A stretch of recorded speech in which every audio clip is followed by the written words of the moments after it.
kick her off. Line up in order.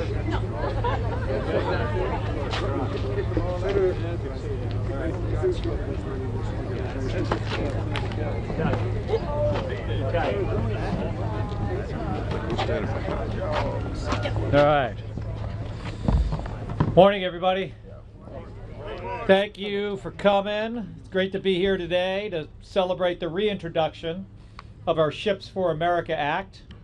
I want to recognize the co-leads of this bill who will speak in a moment. My partner in the Senate, Senator Todd Young from Indiana, and then in the House, Representative Trent Kelly from Mississippi, Representative John Garamendi from California. I want to thank each of you for all your hard work on this legislation.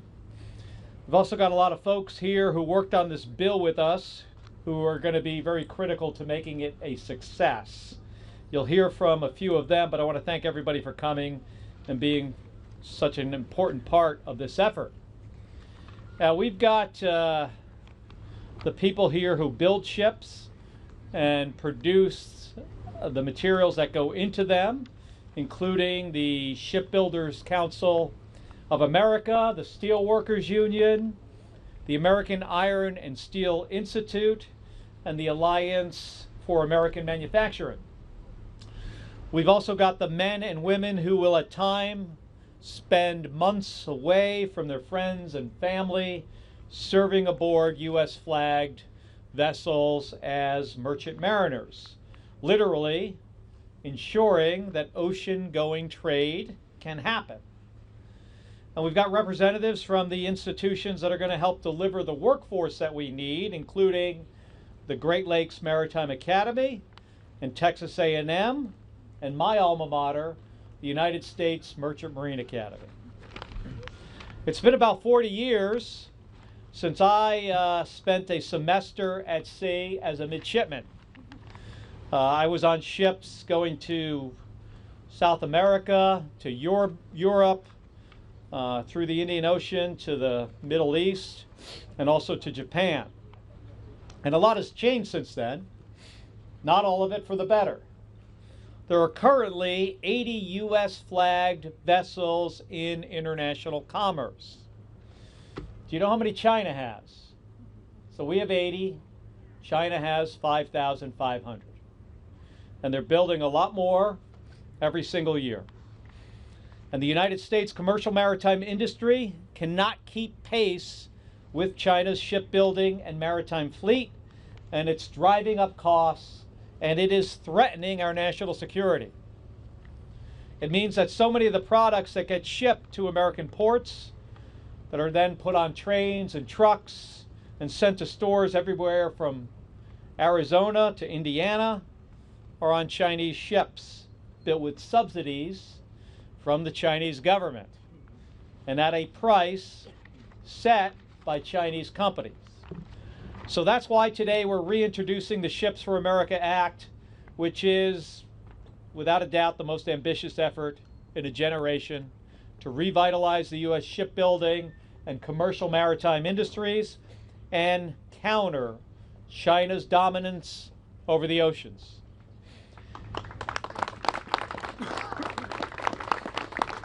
And this is going to mean more ships built in America, more ships staffed by American crews, and more products coming to our country on those American ships. This is going to be good for our economy and good for our national security. It's going to create good paying American jobs. It's going to make our supply chains more resilient. It's going to lower costs and strengthen our ability to resupply our military in times of war. Now, tackling this challenge has been a top priority for me since becoming a senator, because I've seen how the decline of our maritime industry has affected our country. I've seen it up close.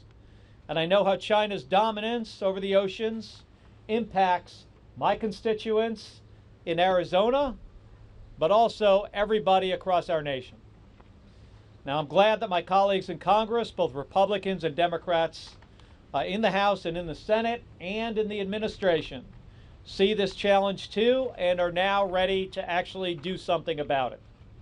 So let's get this done. So let me start by passing this along to my colleague in the Senate, Senator Young, who is a U.S. Naval Academy graduate, who is a former United States Marine, and a great leader on this effort. Senator Young. Well, thank you, Senator Kelly. Thank you for your longstanding leadership on this essential issue. Ladies and gentlemen, it is time to make American ships again. Yo. And let's hear it for our merchant mariners. Let's hear it for our merchant mariners. We value you, we support you, and we're going to get this done. Because America's rise from 13 colonies to the most powerful nation on earth was in part because of sea power. And by power, we mean not only the world's mightiest navy, though we have that, but also its greatest commercial fleet. We had that at one time. The first defends our people and values on the oceans. The second carries our goods and goodwill across them. Both are crucial for national security and economic security. Teddy Roosevelt understood this. He knew something about naval history and shipbuilding. He said that the spread of our trade in peace and the defense of our flag in war depended on America possessing the world's largest commercial fleet. But right now, with our rusted maritime sector and abandoned shipyards, we're very far from having that. The opposite is true across the Pacific Ocean. Today, China has 5,500 commercial vessels in international commerce. The United States, 80. They build 1,000 ocean-going ships every year. We build roughly 5. We should call this convergence, the rise of China's commercial fleet and the fall of our own, what it is. It's a pending national crisis. If our economy depends on goods carried aboard Chinese flag vessels, our supply chain is always at the mercy of the Chinese Communist Party. If we have only a few seaworthy commercial vessels, we'll struggle to transport our troops to the front lines in the case of a conflict in the South China Sea. If our commercial shipyard industrial base continues to collapse, if we do nothing, we'll be unable to build and repair warships. It's, of course, time to change course. It's time to rebuild our merchant marine. Help is on its way. The Ships for America Act is our blueprint to begin this endeavor. Our bill will fund and cut the red tape stalling U.S. maritime policy. It will boost the U.S. merchant marine, revive our shipyard industrial base, protect our people and economy from foreign threats, and provide good-paying jobs to Americans. Americans whose creativity will help build the commercial fleet of the future. We're not the only ones hoping to end our shipbuilding decline. Last month, President Trump signed an executive order encouraging private investment to help raise new shipyards. This is a critical national and economic security issue, one that transcends party. It is time to make American ships again.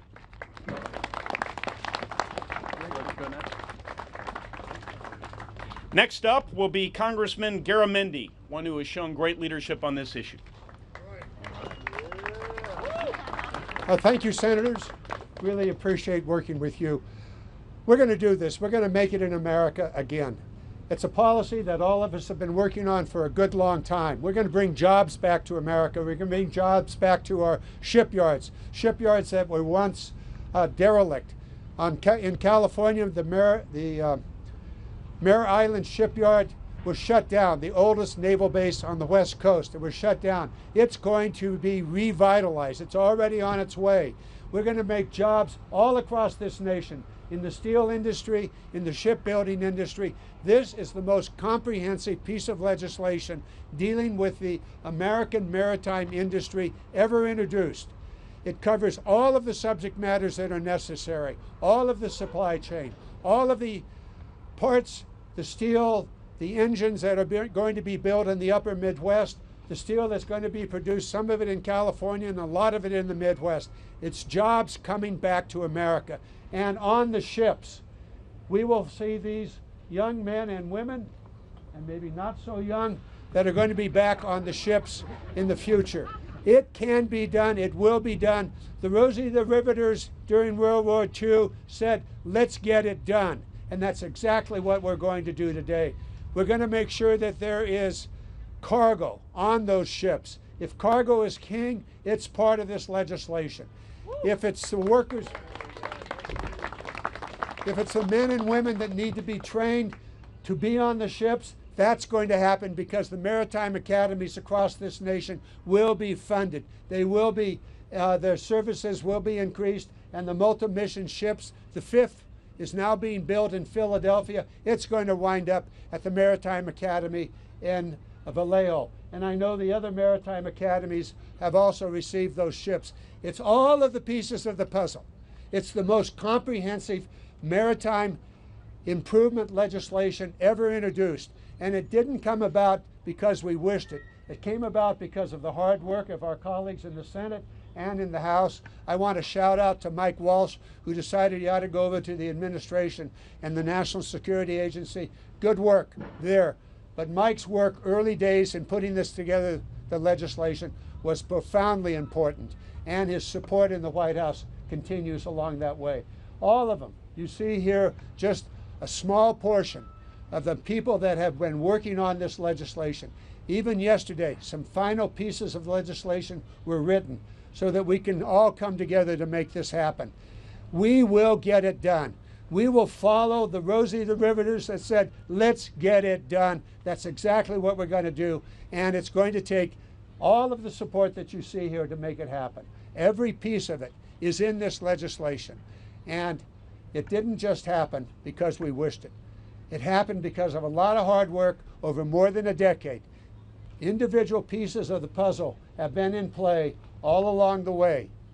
And now it's in one piece of legislation. Ships for America. That is our rallying call. Those are the signs. We're going to make it happen. Thank you so very much for the support of my colleagues. Now we'll hear from my distant cousin, Congressman Trent Kelly. Thank you, Senator.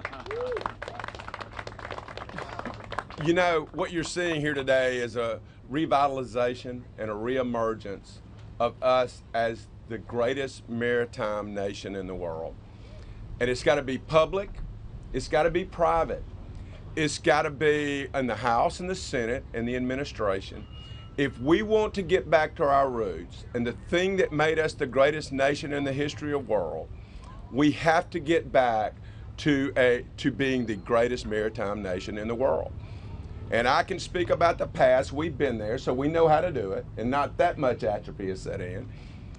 We know we can do it in the future. You see our future behind us. This is our future. It's also those young workers who are looking for careers and something that they can be proud of. It is in the House, bipartisan in nature. Both the Republican, Democrat, House, Senate, administration, but it's got to be public-private. It's got to be a whole of government. We have got to make sure we have synergy, we have energy. We have got to finish the product. It is unacceptable for us not to be the greatest maritime nation in the world now and always. And to do that, we have to build our maritime industry across this nation. And whether you're talking about the port of Gulfport in Mississippi, or whether you're talking about Indiana, or anywhere in middle America that makes pieces, parts, or ships, whether we're talking about the west coast of America or the east coast of America, whether we're talking about the Atlantic or the Pacific, the Indian Ocean, anywhere in the world, our maritime dominance, but what it takes is it's going to take all of you. It's going to take each and every one of you putting every fiber of your being into making sure that we maintain the momentum that we have now to once again be the maritime dominant leader across the world, because our ideas and our spirits of America we're democracy. And we believe in democracies delivering. So that means it's a team effort, and I need all of you. Thank you, Senator Kelly, Senator Young, and Representative Garamendi. God bless America. Now, one of the first parts of this is we need to make it more economical to build more ships in America. Nobody can speak better on that than Matt Paxton, who is the president of the Shipbuilders Council of America. Matt. Well, thank you, Senator Kelly. This is a true moment in revitalizing our shipyard industrial base. Thank you, Senator Young. Thank you, Congressman Trent Kelly. And thank you, Congressman Garamendi. We've had our fights. We've had our fights on a lot of legislation in the past, but this is truly a moment in time. The Ships for America Act is a generational piece of legislation. I am so proud to be here in this moment.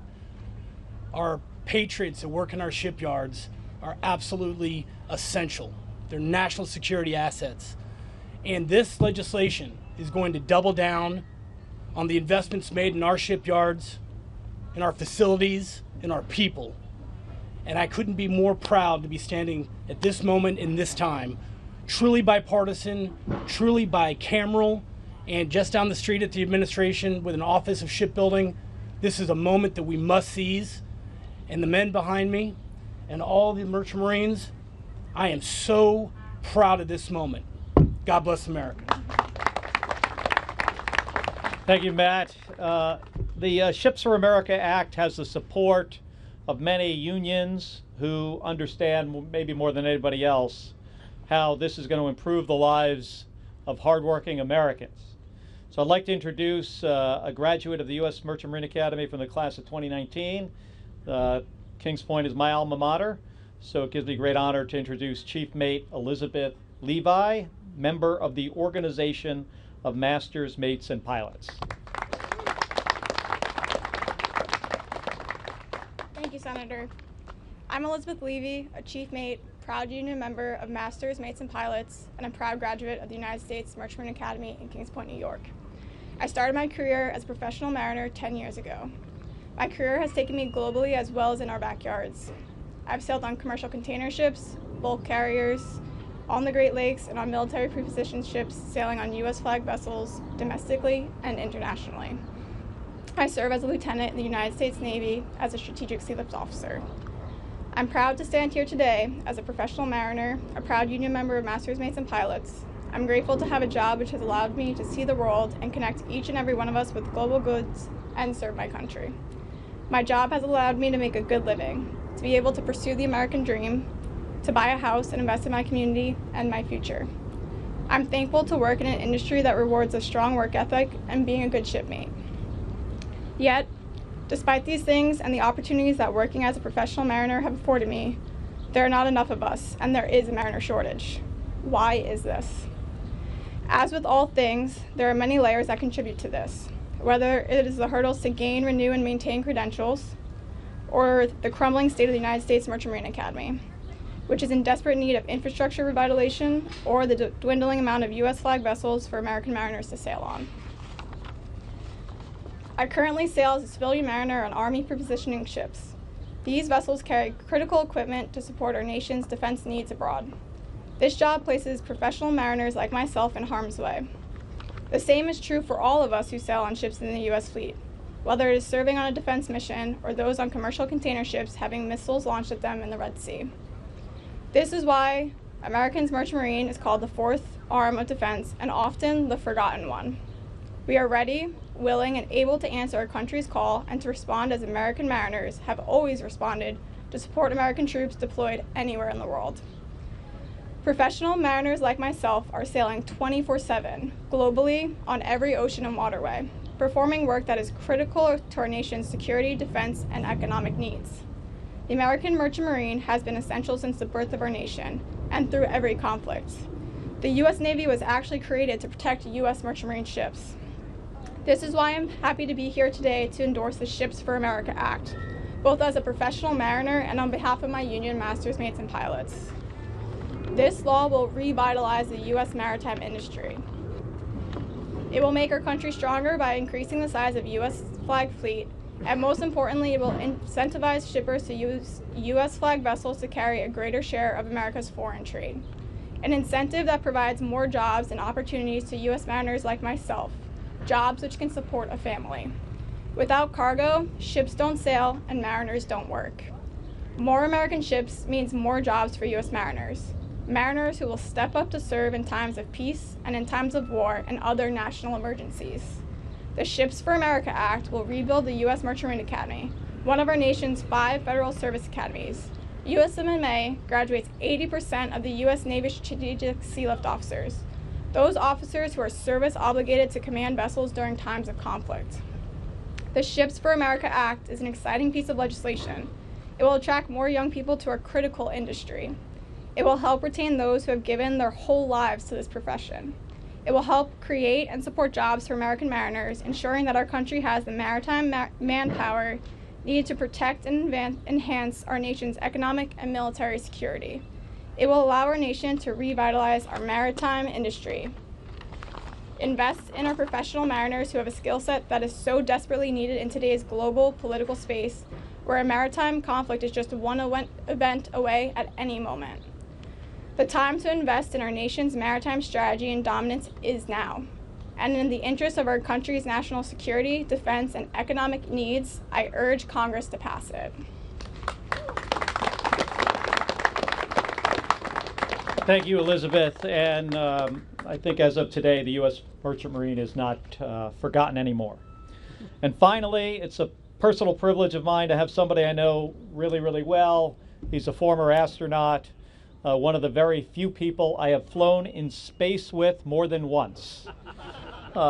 And he is also the superintendent of the Texas A&M Maritime Academy, my very good friend, Mike Fossum. Thank you, Senator. 20 years ago, right now exactly, Senator Kelly and I were training together for the second return to flight mission after the fatal Space Shuttle Columbia disaster in 2003. We had some time to talk, and I was pretty sure back then he would find his way to the U.S. Congress, and he was pretty sure I would find my way to Texas A&M University, my alma mater. But neither one of us could have imagined that we would be here today doing something like this way back then. My name is Mike Fossum. After 36 years in the Air Force and NASA, I've accepted a new mission as the Vice President of Texas A&M University, the Chief Operating Officer of the Galveston campus, and Superintendent of the Texas A&M Maritime Academy. We owe huge thanks to Senator Kelly, Senator Young, Congressman Kelly, and Congressman Garamendi for their strong leadership and relentlessly pushing forward to reintroduce this legislation that is vital to our national security and national economy. They've already said a lot about that, but I want to just point out also, for everybody in the United States, 90% of everything we use, wear, drive, or consume travels on ships before it gets to us. For the state of Texas alone, the blue economy is 28% of the GDP of Texas. The exports of the oil and gas and byproducts, the manufactured products, the agricultural products, cotton, citrus, beef, corn, etc. It's vital to our just local economy in Texas. We've talked about the Military Sea Lift Command and its support for the deployed forces overseas, at sea and overseas. I don't think we've mentioned that 17 of those vital ships are tied up right now, laid up, not being used because they do not have the mariners they need to crew them. Military Sea Lift Command made 12 recruiting trips to my campus in Galveston last year alone. It's a vital need. The Texas A&M Maritime Academy is proud to be the only state maritime academy on the Gulf Coast. We're also the only maritime academy that is part of a Tier 1 university, which is a land, sea, and space grant institution with a research portfolio of over $1.2 billion. The Texas A&M Extension Service is also critical for workforce development, and we have training centers near shipyards in Texas. So we cover the full spectrum. Now, Texas A&M Maritime is just one of 6 amazing state maritime academies, each with their unique qualities which are critical to training and educating the next generation of mariners. Together, we produce about 70 to 75% of the mariners for our nation. with the balance coming from the Federal Merchant Marine Academy. Now let's talk some details of those state maritime academies as a whole. Enrollment in all of our programs together peaked in 2015 with about 3,565 students enrolled. By 22, in the aftermath of COVID, enrollment in our programs had declined by 35%. There's been some bounce back, but not nearly enough. Why? There are many factors. We've spent a lot of time working this. But one of the biggest ones is the cost of the programs to students. We get very little support from the federal government for the operation of these training ships, and most of that cost is passed on to our students. That cost equals more than an entire extra year in college for them, so it's hard to get them in our doors. In 2015, the 6 training ships used by the Maritime Academies had 1,920 berths. The training ships were old, really tired, and near the end of their life. Congress funded the new National Security Multi-Mission Vessels, or NSMVs, to build state-of-the-art training and coastal disaster response vessels. With these new NSMVs replacing the smaller ships, we've added over 1,100 new training berths in our existing academies. With these new ships and existing university capabilities, we believe we can grow to handle a maximum of about 4,400 cadets in our existing unlimited license programs and graduate over 1,000 more new officers a year. Additional investments in our campuses will enable most of us to grow even more, much more. Build these new fleets, and we will get you the crews you need. But we have to get the costs down to get students in our doors. Thank you again, Senator Kelly, for your leadership. We launched on our first mission on the 4th of July, 2006.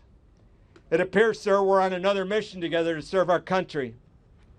We don't know how long it's going to take, but our destination is clear. And we now have a mission plan to get us there. And we know when we start. Today, April 30th, 2025, is our launch day. Thank you. Thank you, Mike. And now we have a few minutes to take some questions from the press. Yes. I have 2 questions. The first one is a little bit broader.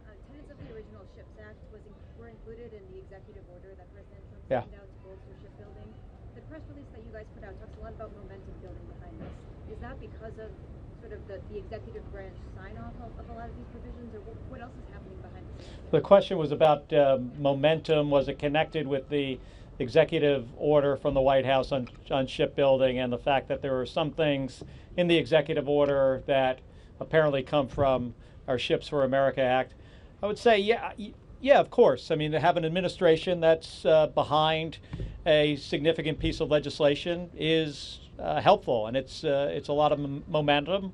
We're confident that if we get this across the finish line, bipartisan in the House and Senate, get it passed, that this administration will be interested in signing it into law. One other question about the tax provisions in this bill. It Yes. looks like they're broken out into a separate bill, at least in the Senate. Yes. Can you explain why you had to maneuver that way? Yeah, I could, or I don't know if Todd wants to take that question about, just the fact that Yeah, we put sure. the... Yeah. So I sit on the Finance Committee, and it was a decision to break off provisions pertaining to this legislation into separate legislation, just so that in coming months, as we reconsider various provisions of the tax code, we could also study these.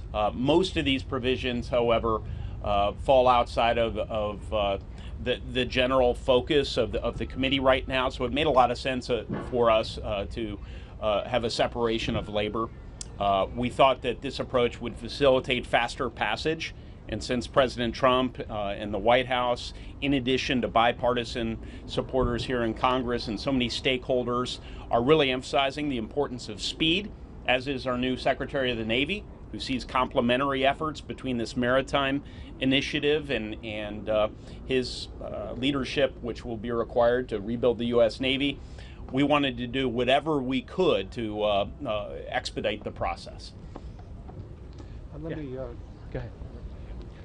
the other house.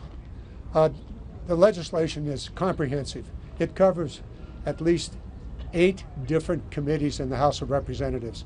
And so for us to move this legislation along, we need the support of everybody. The President's support, the President's Cabinet support is extremely important in accomplishing that, as is the support of the bicameral and bipartisan that you're seeing here today. And there's a lot more members of the House that have signed on to the bill from both Republican as well as on the Senate side. But the most important support comes from the people you see around us. It's the industry. It's the men and women that are on the ships and will be on the ships in the future. It's the men and women that are in the shipyards that will be building those ships. And it's the total supply chain.